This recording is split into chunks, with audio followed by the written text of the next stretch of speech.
இதை மட்டும் சக்ஸஸ்ஃபுல்லாக பூமிக்கு கொண்டு வந்துட்டோம்னு வச்சுக்கோங்களேன், 1 கிலோ தங்கத்தை 1 பைக் வாங்கலாம். அதை தெரிஞ்சு தான் நாசா இதை பார்க்கறதுக்காக ஒரு விண்கலத்தை அமைச்சிருக்காங்களோ. திஸ் இஸ் அன்சைன்ட் தங்கம் நிறைந்த விண்கல்.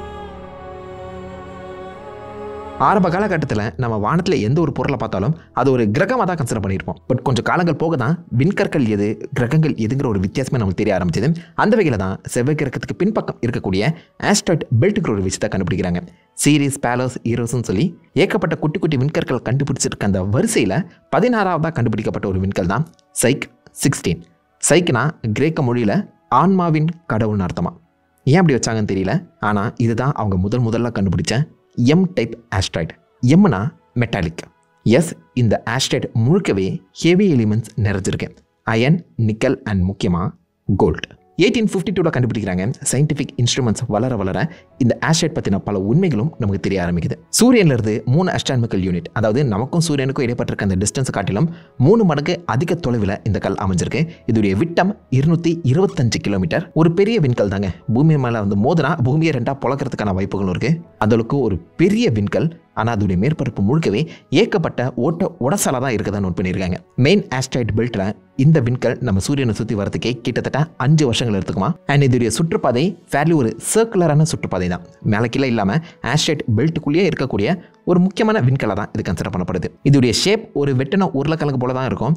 அண்ட் இது தன்னை சுற்றி வரதுக்கு கிட்டத்தட்ட 4 மணி நேரங்கள் எடுத்துக்கும். மெட்டாலிக் ஆப்ஜெக்டாக இருக்க அந்த காரணத்தினால இதோடைய அந்த மெட்டாலிக் காம்போசிஷன் என்னென்னவா இருக்கலாம்னு சொல்லி பார்த்தீங்கன்னா ஸ்பெக்ட்ரோஸ்கோபிக் வழியில் இதை நம்ம பூமியிலிருந்தே ரிசர்ச் பண்ணி பார்க்கும்போது அதிகமான அயன் அண்ட் நிக்கல் கண்டென்ட் இருக்கிறத நோட் பண்ணியிருக்காங்க.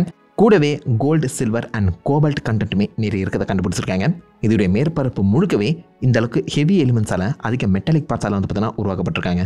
மற்ற விண்கற்களில் கல்லாலையும் இல்லை மோஸ்ட்லி ஐஸாலையும் தான் நம்ம உருவாக்கி பார்த்துருப்போம். இது மட்டும் எப்படி மெட்டாலிக் கண்டென்ட்ஸை கொண்டு இருக்கு? இதுவே ஆராய்ச்சியாளர்களுக்கு ஒரு மிகப்பெரிய கேள்விக்குறி எழுப்பியிருக்கு. தொடர்ந்து ரிசர்ச் பண்ணி பார்க்கும்போது தான் இவங்களுக்கு ஒரு பாசிபிள் எக்ஸ்பிளனேஷன் கிடைச்சிருக்குன்னு சொல்லலாம். இந்த கல் 450 கோடி வருஷங்களுக்கு முன்னாடி சூரிய குடும்பமே பெருசாக உருவாகாத அந்த சமயத்தில் தான் உருவாக்கப்பட்டிருக்கணும். அப்போதைக்கு சூரியன் சுற்றி இருக்க மற்ற கல் அந்த அக்ரிஷன் டிஸ்க் மூலிமா பிளானட்டெசிமல்ஸை உருவாக்க ஆரம்பிச்சிருக்கும். அதாவது கிரகங்களோட முன்னோடின்னு சொல்லலாம். கிரகங்கள் ஆரம்ப கட்டம் உருவாக்கக்கூடிய ஒரு நிலைமையில் இருக்க அந்த சமயத்தில் இந்த கல்லுமே ஒரு கிரகமாக மாற ட்ரை பண்ணியிருக்கு. சுற்றி இருக்கக்கூடிய மற்ற கற்கள் எல்லாமே ஒன்னோட ஒன்று மோதி தான் நம்ம இப்போ இருக்கக்கூடிய ஒரு பெரிய கிரகங்களை உருவாக்கும். இதை ப்ரோட்டோ பிளானட்டரி ஸ்டேஜ்னு சொல்லுவாங்க. ஒவ்வொரு கல்லும் மோதி அது மிக பெருசாக வளர ஆரம்பிக்கும். ஆரம்பத்தில் இந்த ப்ரோட்டோ பிளானட்டரி ஸ்டேஜில் இருக்கக்கூடிய கற்கள் இப்போதைக்கு நம்ம பூமிக்கு உள்ள அடங்கியிருக்கு. மோர் லைக்லி கோருக்கு பக்கத்தில் இருக்கு. அந்த வகையில் இந்த சைக் 16 பார்த்தீங்கன்னா ஆரம்ப காலகட்டத்தில் ஒரு ப்ரோட்டோ பிளானட்டரி ஸ்டேஜை அட்டைன் பண்ணியிருக்குன்னு சொல்கிறாங்க. அதை சுற்றி அக்ரிஷன் பில்ட் ஆகிற அந்த சமயத்தில் பக்கத்தில் இருக்கக்கூடிய வேற ஒரு கல்லோ இல்லை அந்த கொலிஷனோட அதிர்வலையோ இந்த ப்ரோட்டோ பிளானட்டரி ஸ்டேஜ்லேருந்து அதை புஷ் பண்ணி வெளியில் கொண்டு வந்திருக்கணும். மேலே அக்ரிஷன் பில்ட் ஆகாமல் தடுத்து ப்ரோட்டோ பிளானட்டரி ஸ்டேஜ்லேயே இந்த கல் அதோடைய ஃபெயிலியரை சந்திச்சிருக்கலாம் அப்படி சொல்லிடுறாங்க. அதாவது இந்த செவ்வாய் கிரகத்துக்கும் ஜூபிட்டருக்கும் நடுவில் ஒரு கிரகம் அதோடைய அந்த கோர் ஸ்டேஜை ஃபார்ம் பண்ணுறதுக்கு முன்னாடியே அழிக்கப்பட்டிருக்கு. அது இப்போ காலப்போக்கில் இறுகி இப்போ நம்ம பார்க்கக்கூடிய சைக் 16ங்கிற ஒரு விண்கலாக தென்படுது. 225 கிலோமீட்டர் தான் அதோடைய விட்டம். ஸோ விச் மீன்ஸ் இந்த விண்கல் ப்ரோட்டோ பிளானட்டரி ஸ்டேஜை பார்த்துட்டு வெளில வந்திருக்கு. அண்ட் இதோடைய மேற்பரப்பில் அதிகமான மெட்டாலிக் கண்டென்ட்ஸ் இருக்கிறதுக்கான காரணமும் அதுவாக தான் இருக்கணும்னு சொல்லி எண்ணப்படுது. இது ஒன் ஆஃப் த ஹைப்போதேசிஸ் தான். இதே மாதிரி சூரிய குடும்பம் உருவாகிற அந்த சமயத்தில் ஏகப்பட்ட கற்கள் ஒன்று மோதி இருக்கணும். ஸோ அதன் வகையில் ஹெவி எலிமெண்ட்ஸ் எல்லாமே ஒன்றா சேர்ந்து கூட இந்த கல்லை உருவாக்க செஞ்சிருக்கலாம் சொல்லி அப்படியே ஒரு பேச்சு அடிபட்டாலும் மோஸ்ட் லைக்லி இது ஒரு ஃபெயில்டு கோராக தான் இருக்க சான்சஸ் அதிகம் சொல்லி நாசா இதை தீவிரமாக ரிசர்ச் பண்ண ஆரம்பிக்கிறாங்க. ஏன் அப்படின்னு கேட்டிங்கன்னா என்னதான் நம்ம விதவிதமான கிரகங்களை கண்டுபிடிச்சாலும் அதோடைய மைய பகுதி எப்படி இருக்குன்னு சொல்லி இது வரைக்கும் யாருக்குமே தெரியாது. நம்ம அவ்வளோ தூரம் ஆழம் போட்டால் போனோம் அதை பக்கத்தில் போய் பார்க்கவும் முடியாது. ஸோ அதை பற்றி தெரிஞ்சுக்கிட்டா தான் உலகம் இல்லைனா கிரகம் எப்படி உருவாகுதுங்கிற ஒரு விஷயத்தை நம்மளால் புரிஞ்சுக்க முடியும். அது தெரிஞ்சுக்கிறதுக்கு ஒரு சான்ஸ் கிடைக்கும் போது சும்மா விட்டுருவாங்களா? ஸோ அதன்படி இது ஒரு ஃபெயில்டு ப்ரோட்டோ பிளானட்டரியோட கோராக இருக்க அந்த காரணத்தினால இதை ரிசர்ச் பண்ணி ஆகணும்னு சொல்லி 2023 சைக் மிஷன் அப்படிங்கிற ஒரு விஷயத்தை கிக் ஆஃப் பண்ணி இதை நோக்கி ஒரு பெரிய விண்கலத்தை அமைச்சிருக்காங்க. மிக பிரம்மாண்டமான ஒரு விண்கலம் 2023 லான்ச் ஆயிடுச்சு. அது இப்போதைக்கு செவ்வாய் கிரகத்துக்கு பக்கத்தில் போய் அதோடைய அந்த கிராவிட்டியை ஒரு அசிஸ்டாக யூஸ் பண்ணி இன்னும் 3 வருஷங்களில் 2029 இந்த சைக் விண்கலை போய் பார்த்தீங்கன்னா ரீச் ஆகிடுவாங்க. 6 வருஷம் ட்ராவலுக்கு அப்புறம் இந்த விண்கலை ஆக்சுவலாக இப்போதைக்கு சைக் மிஷனுங்கிற அந்த விண்கலம் ரீச் பண்ண போது இந்த ஸ்பேஸ் கிராஃப்டை எதுக்கு காமிச்சாங்க? முதல் விஷயம் இது ஒரு டெக்னிக்கல் டெமான்ஸ்ட்ரேஷன் அமைய போது ஏன்னா first time hall effect thrusters வந்து பார்த்தீங்கன்னா யூஸ் பண்ணியிருக்காங்க. ஹால் எஃபெக்ட்னா கொடுத்துருக்க அந்த சோலார் பேனல் மூலிமா ஒரு எலக்ட்ரிக்கல் அயான் த்ரஸ்டர்ஸ் வந்து பார்த்தீங்கன்னா இந்த ஸ்பேஸ் கிராஃப்டில் அட்டாச் பண்ணியிருக்காங்க. அண்ட் இதுதான் முதல் முறை ஒரு விண்வெளிக்கு அதிக தூரம் செல்லக்கூடிய ஒரு ஸ்பேஸ் கிராஃப்டில் இந்த அயான் ஹால் எஃபெக்ட் த்ரஸ்டர்ஸ் இருக்கிறது. ஒரு டெக்னிக்கல் டெமோவாக அமையும் இந்த த்ரஸ்டர்ஸோட அந்த வேல்யூவை நம்ம புரிஞ்சுக்க முடியும். அதை தொடர்ந்து காமாரே அண்ட் நியூரான் ஸ்பெக்ட்ரோமீட்டர் அட்டாச் பண்ணியிருக்காங்க. இதை வச்சு இந்த விண்கலத்தோட மேற்புறம் என்னென்ன மெட்டீரியல்ஸால் உருவாக்கப்பட்டிருக்குன்னு சொல்லி தெளிவாக பார்க்க முடியும். மேக்னோட்டோமீட்டர்ஸ் இருக்கு. அதாவது ஒரு கிரகம் கிரகத்தோட மையப்பகுதி அதோடைய கோரில் இருந்து தான் மேக்னெட்டிக் ஃபீல்டுங்கிறது உருவாக்கப்படுதுன்னு எல்லாருக்குமே தெரியும். அதன்படி இது ஃபெயில்டு புரோட்டோ பிளானட்டோட மையப்பகுதி கோராக இருக்கும் பட்சத்தில் இதுக்குள்ளே இருந்துமே ஏதோ ஒரு வகையான அந்த மேக்னெட்டிக் ஃபீல்டுங்கிறது கிரியேட் ஆக தானே செய்யும்.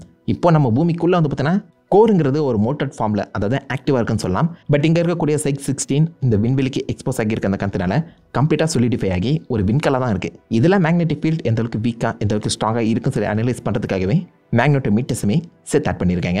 அண்ட் வளைச்சு இந்த கல்லை ஃபோட்டோ எடுக்கிறதுக்காக ஏகப்பட்ட இமேஜிங் சிஸ்டமும் அனுப்பப்பட்டிருக்கு. ஸோ மொத்தமாக இந்த ஆஸ்ட்ராய்டுக்குள்ளே என்னென்ன விஷயங்கள் இருக்குன்னு சொல்லி தெரிஞ்சுக்கிறதுக்காகவே இந்த விண்கலம் அனுப்பப்பட்டிருக்கு.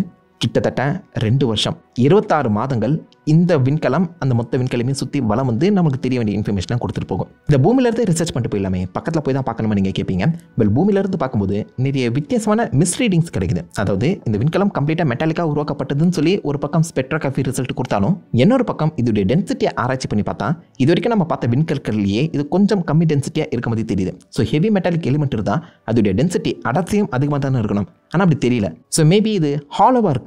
அதாவது வெளிப்புறம் மட்டும் நமக்கு மெட்டாலிக் எலிமெண்ட்ஸை காட்டி உட்பக்கம் பாசிபிள் போராசிட்டி, அதாவது ஓட்டைகள் அதிகமாக வருது, ஒரு ஹாலோ வெற்றிடம் கொண்டு இருக்கக்கூடிய ஒரு விண்கலம் இருக்கலாம் சொல்லி கெஸ் பண்ணுறாங்க. இந்த ஆஸ்ட்ராய்டோட போராசிட்டி, ஓட்டைகள் அதோடைய வெற்றிடம் எந்த அளவுக்கு அதிகமாக இருக்குது, எதனால் அந்த டென்சிட்டி கம்மியாக இருக்குன்னு சொல்லி பார்க்கறதுக்காகவும் இந்த விண்கலம் அனுப்பப்பட்டிருக்கு தான் உண்மை. 50 கிலோமீட்டர் விட்டலத்தில் மிக பிரம்மாண்டமான கிரேட்டர்ஸ் இருக்குது. அதாவது கல்லால் தாக்குன அந்த அடையாளங்கள் இருக்குது. அதில் இருந்தும் சில மெட்டாலிக் எலிமெண்ட்ஸ் வெளியில் தெரியதான் சொல்லப்படுது. இப்போ பக்கத்தில் போய் பார்த்தா இந்த ரிசர்ச் இன்னும் பல உண்மைகள், அதுவும் கிரகங்கள் எப்படியா உருவாகுதுங்கிற அந்த உண்மைகளை சொல்லும். பட் இதுக்காகலாம் போல அவங்க இந்த விண்கலை எப்படி மைண்ட் பண்ணலாம், உள்ள இருக்க அந்த எலிமெண்ட்ஸ் எப்படி பூமிக்கு கொண்டு வரலாம்னு சொல்லி ஆராய்ச்சி பண்ண தான் போகிறாங்க நீங்கள் நினச்சிங்கன்னா அதுக்கான சான்சஸும் இருக்குன்னு தான் சொல்லணும். பிகாஸ் இப்போ வரைக்குமே போட்ட எஸ்டிமேஷன் படி இந்த ஒரு விண்கல்லில் மட்டுமே இருக்க அந்த எலிமெண்ட்ஸை பூமியில் கொண்டு வந்து விற்றா $10,000 குவாட்ரில்லியன் விற்கலாமா. இதை எப்படி கணக்கில் சொல்கிறது எனக்கு சத்தியமாக தெரியல.